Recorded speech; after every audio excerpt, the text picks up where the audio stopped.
Committee meeting Monday, October 23rd, 2017, 7 p.m. Brinker. Here. Heidrich. Here. Holtmeyer. Here. Oheski.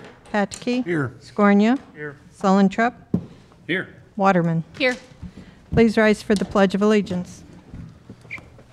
Pledge allegiance to the flag of the United States of America and to the republic for which it stands, one nation, under God, indivisible, with liberty and justice for all.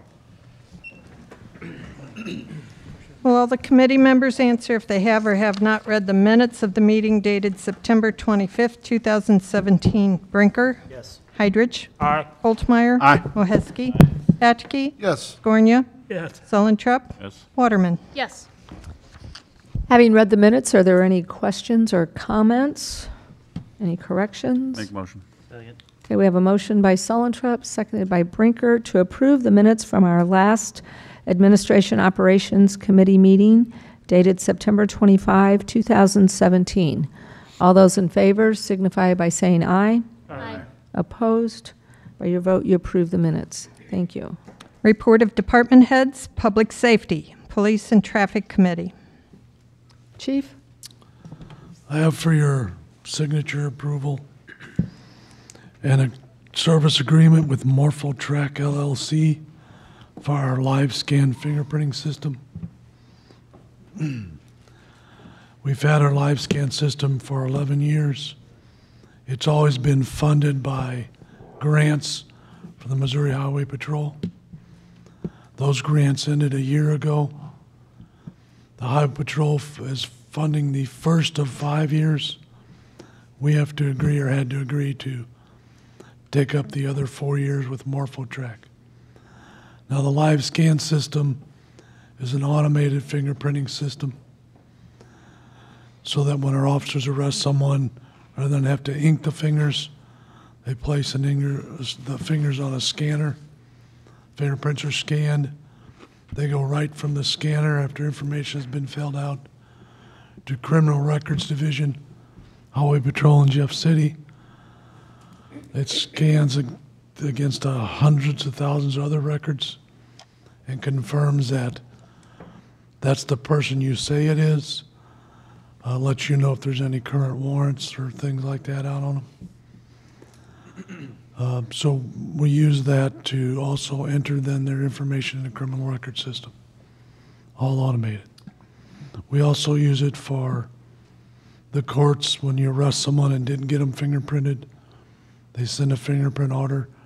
They come here and get fingerprinted, and their fingerprints are put on file with the criminal history in the Fingernail File Index, AFIS. We can also use that to check the names of somebody who says, make sure they are, they are.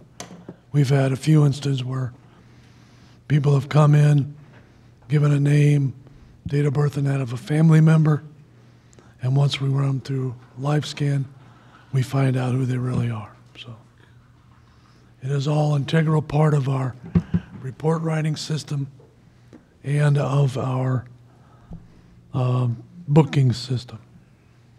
The state started this 11 years ago with the intention of making it statewide. So it's now statewide. But of course, they run out of funding, so now that everyone with LiveScan has to help take care of the funding. Their funding is, first year was paid for by the state, the next 4 years we would need to fund. It's payable yearly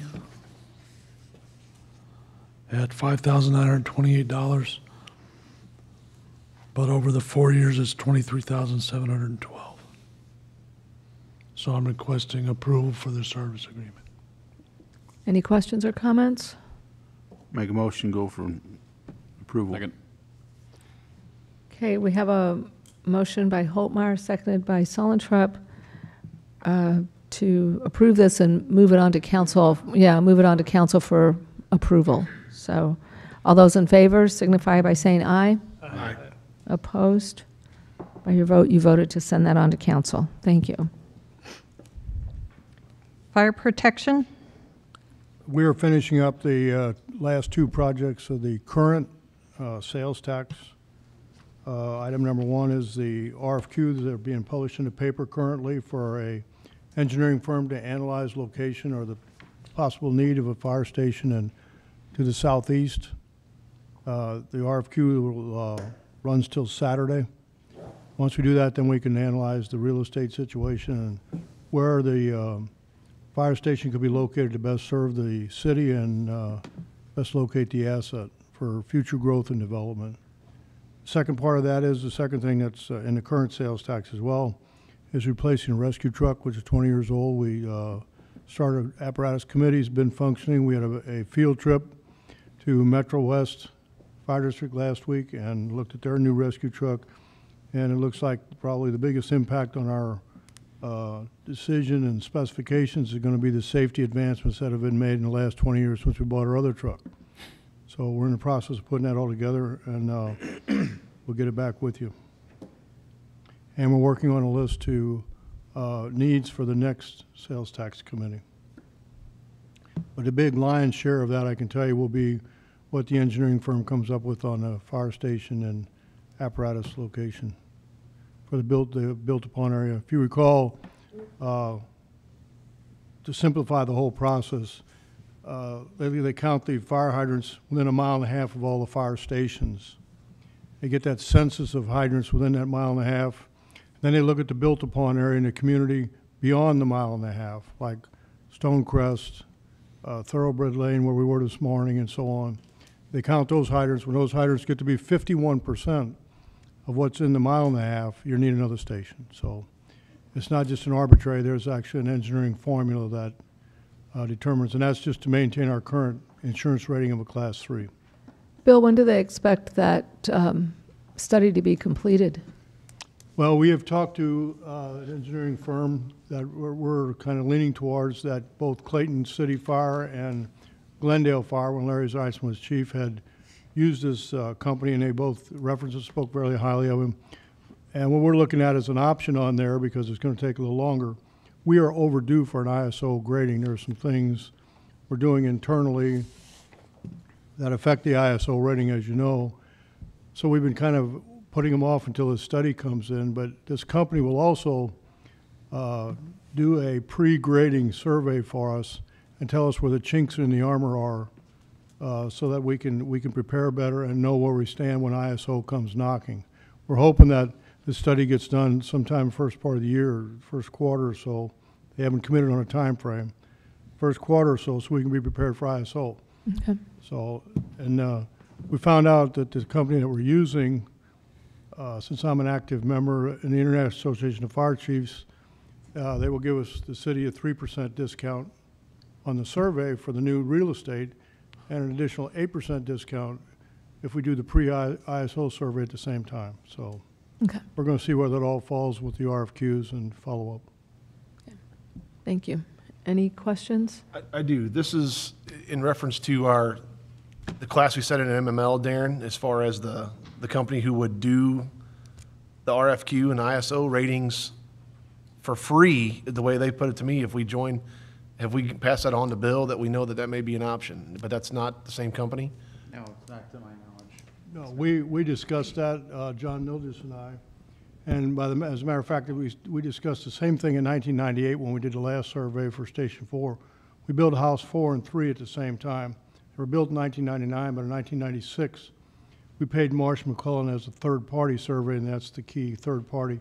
ISO will provide you the water maps, which we've done already. The free part's already been done. That just augments what the engineer is going to do. The key is having a third-party study, because if we interpret the maps, for example, and I can use the 1998 example as a perfect example. One thing when we did the same thing in 98, and we did our survey ourselves, and Marsh McClellan came in. Marsh McClellan made a key point that we had not considered, that they knew in their research, and that was House 4's location, where it is, was a viable location. We could keep the station at 8th and Fulton because we needed a fire station on the north side of the Bush Creek floodplain. So those are the kind of little things we would not know to take into account on a local level, and it's best to have a third party come in, review your community, and see if he agrees with what you say. So That's just a perfect example of what happened in '96 when we built the stations in '98. And as a result, we cut the deal with Omer Kuehl, bought his house and expanded that same lot we already owned at 8th and Fulton and put Station 4 right back on the spot.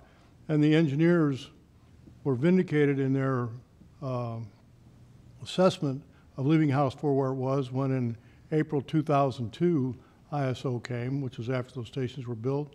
And in spite of House 4 being close to headquarters, we were reduced in rating from a 4 to a 3. So they basically endorsed Marsh McClellan's findings and our actions with a third party. Anything else? What is our ISO rating right now? 3. 3.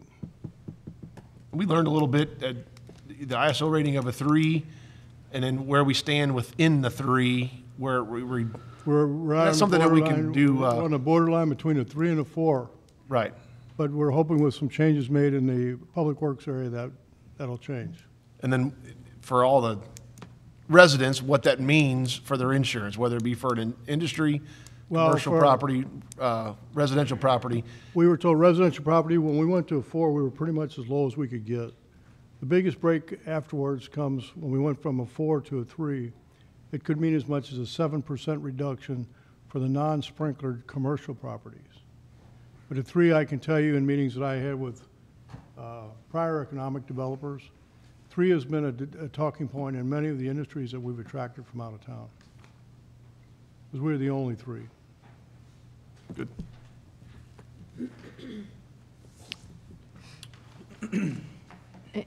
Communications?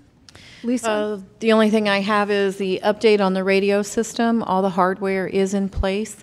We're working on some of the backhouse connectivity stuff, and they'll be back out tomorrow to see if their tests that they've been running between the different sites is up to their standards. And once that's done, then we can continue to move on. But all the hardware is sitting there, staged to take out the old equipment eventually. Okay. Any questions Got it. of Lisa? Okay, thank you. Emergency management? Mark?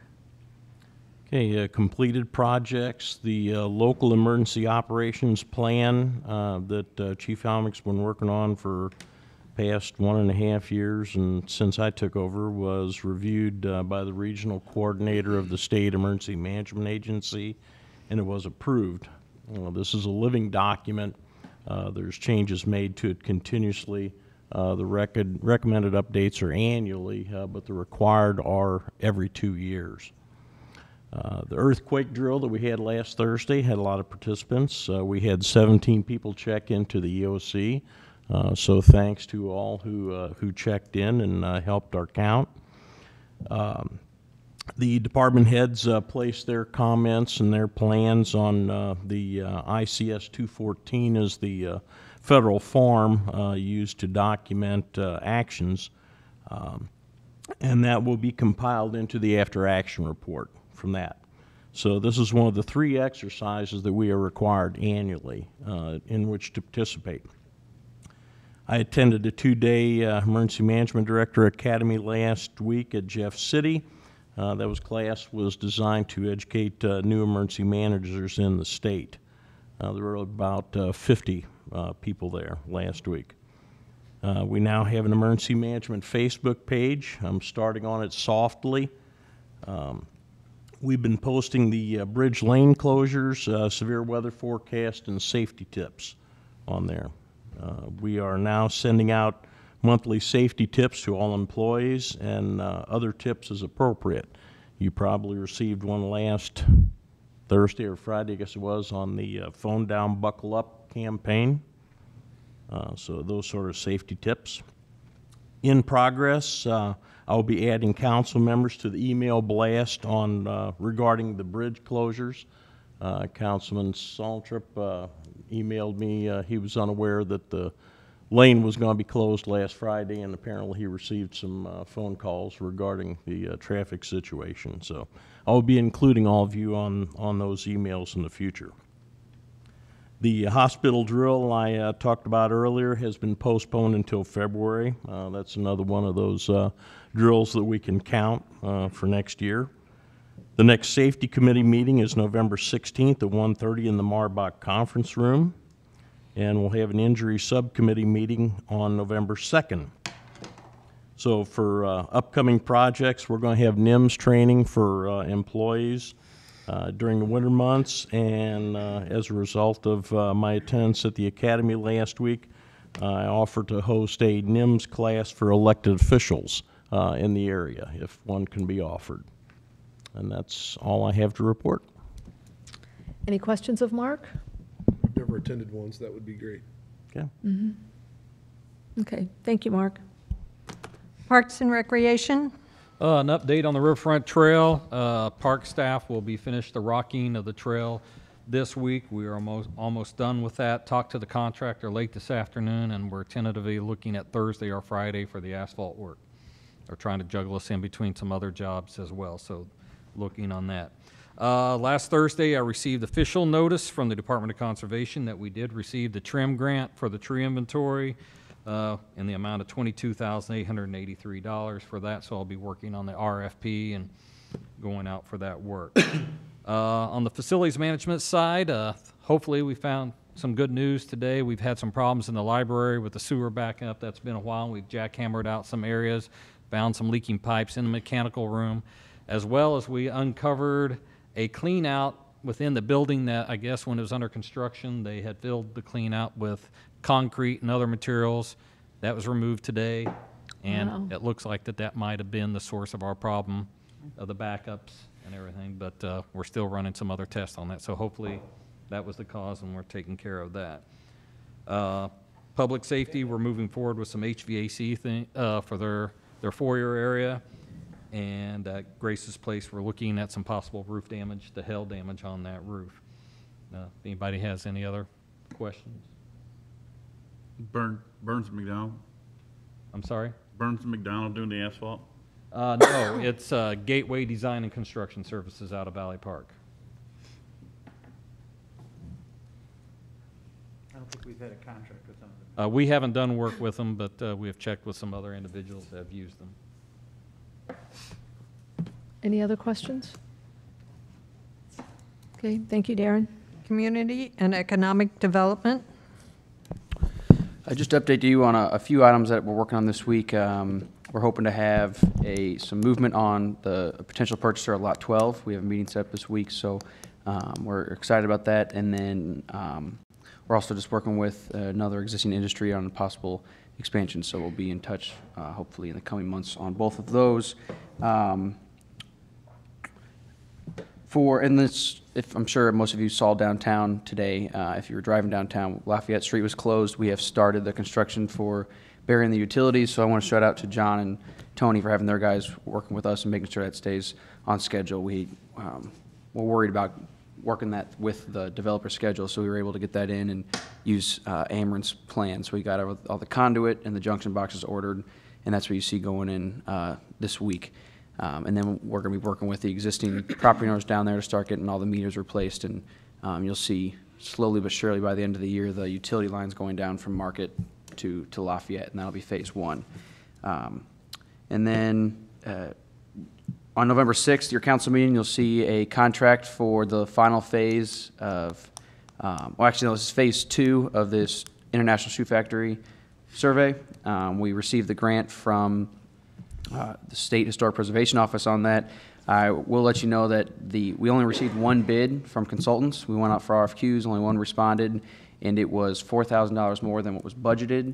However, we have in excess, we have about $20,000 in the 2018 Historic Preservation budget, and typically we would split it $8,000 from the city, $12,000 from the state. Well, since it's $4,000 more, the state has given us as much as they can. We'll split it 50-50, so that'd be $12,000 from the city, $12,000 from the state, and we do have that extra $4,000 in the budget, historic preservation. That just means we'll spend less in that fiscal year on training, conferences, and plaques for buildings. We normally keep that $20,000 in there for purchasing historic plaques and stuff like that. So we'll just use that excess funds, or we'll shift those funds around to pay for the consulting fee.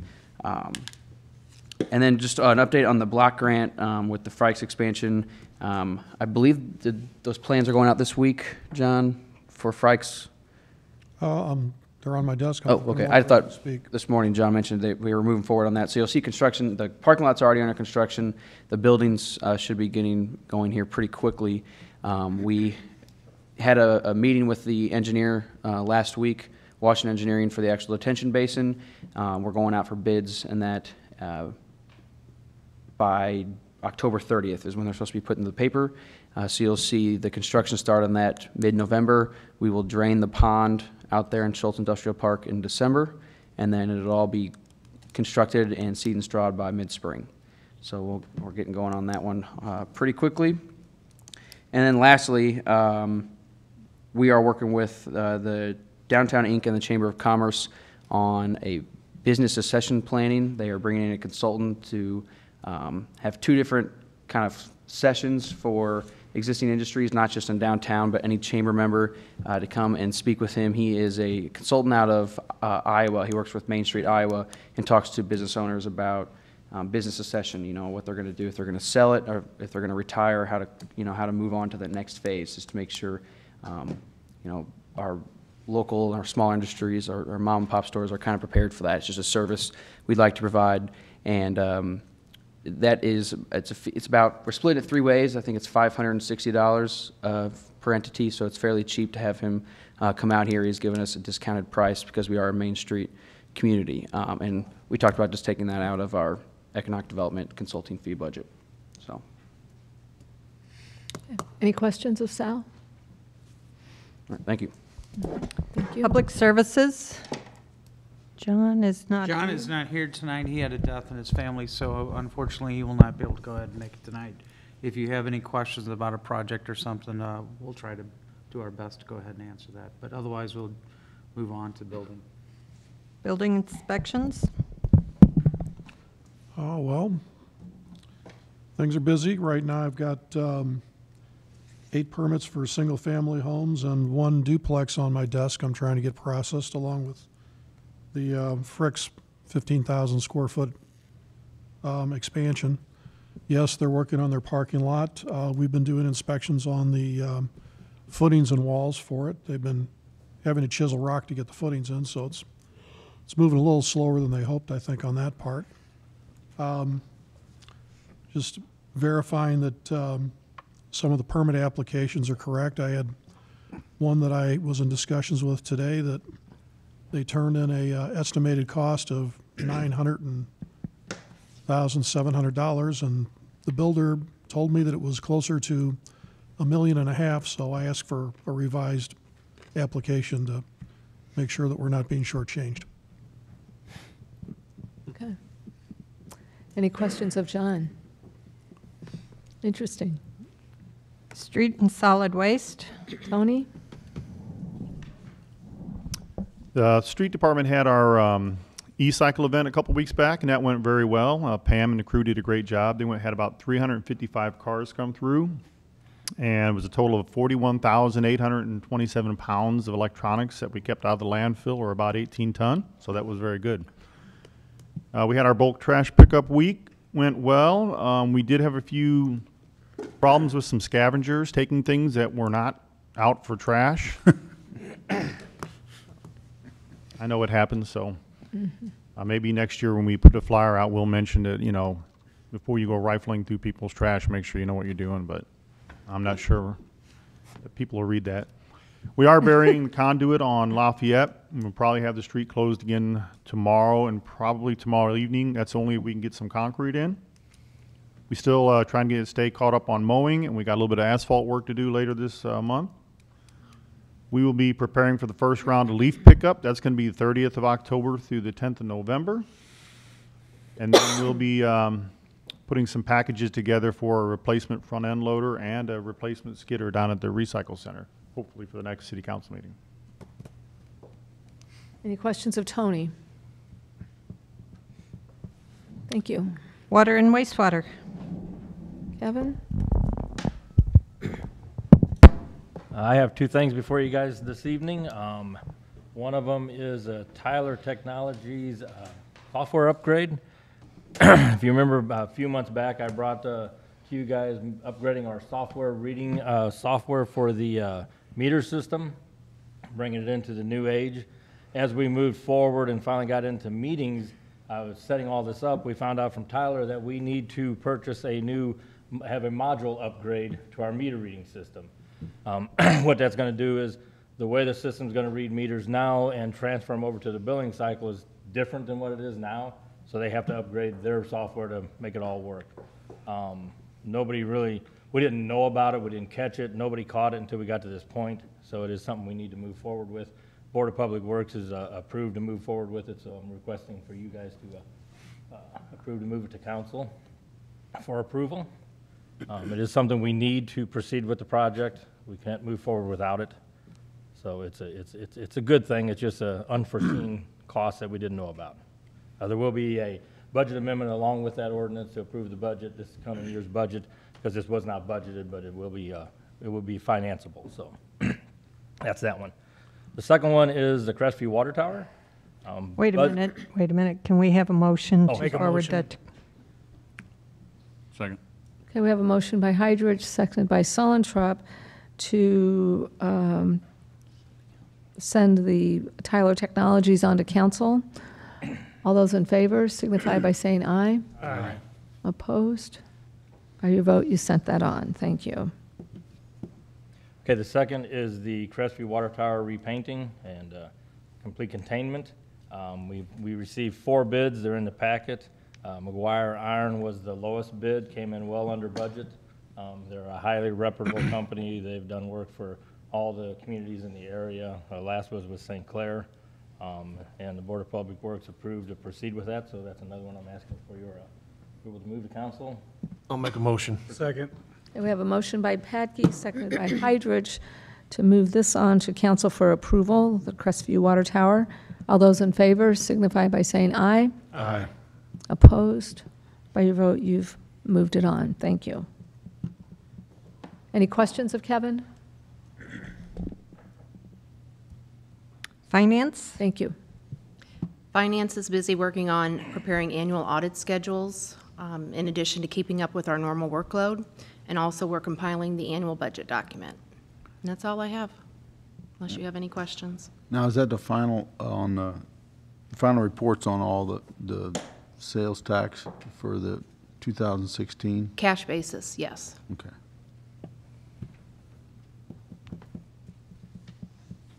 Any other questions? Human Resources? Oh, Claire's not. No, she's not. Sorry.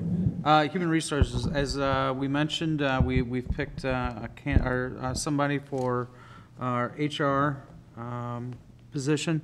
They're going to start November the 1st. We'll discuss that individual in executive session a little bit later. So that's all I have as far as the HR goes. City Clerk and Loss Control? I do not have any report. If you have any questions. And Administration? Just 2 things. We met the energy audit firms. We're submitting proposals today, or they submitted proposals, sorry, by October the 10th. Our committee reviewed those. We're going to go ahead and we're going to pick 2 to come back and interview with us on November the 1st, correct?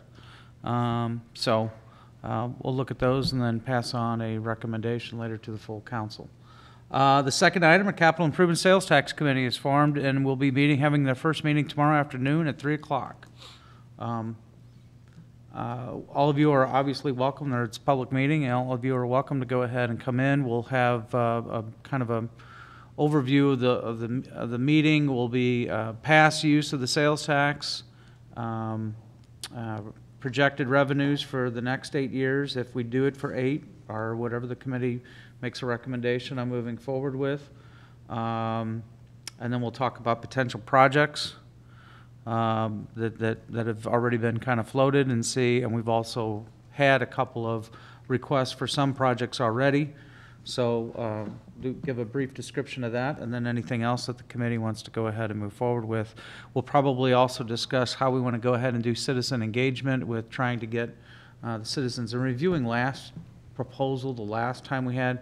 And, you know, we've always been successful at getting, you know, the vote passed. I think that's something that we feel good about, the fact that we were taking something to the voters and they felt they believed in it. But, and maybe that's the reason why we had such low attendance, but we did have meetings, I think, you know, 8 years ago in the different wards, and I was just looking at that. I was showing it to the mayor today, and I think we had, was it 50-some people, or not even that, 37 people over 3 or 4 meetings that showed up at these meetings. So we're trying to figure out a way to go ahead and get other people involved in the projects that are going on. So if you have constituents that come to you that want to bring projects, I would, you know, want you to go ahead and forward them here to City Hall or take part in the meetings, et cetera, as well.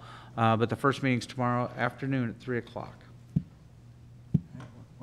And that's all I have, except for I do need an executive session. Have we gotten the final report on the pay study yet? On the, excuse me? On the pay study? Yes, we've had that for a while. I will get you a hard copy of that at your next meeting. All right.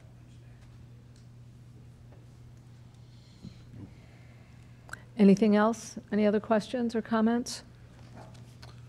Okay. Public vote on whether or not to hold a closed meeting to discuss personnel, legal, and real estate matters pursuant to Section 610.021 RSMO 2000. Brinker? Yes. Heidrich? Yes. Holtmeyer? Aye. Moheski? Aye. Patke? Yes. Scornia? Yes. Solentrep? Waterman? Yes. Okay. Yep.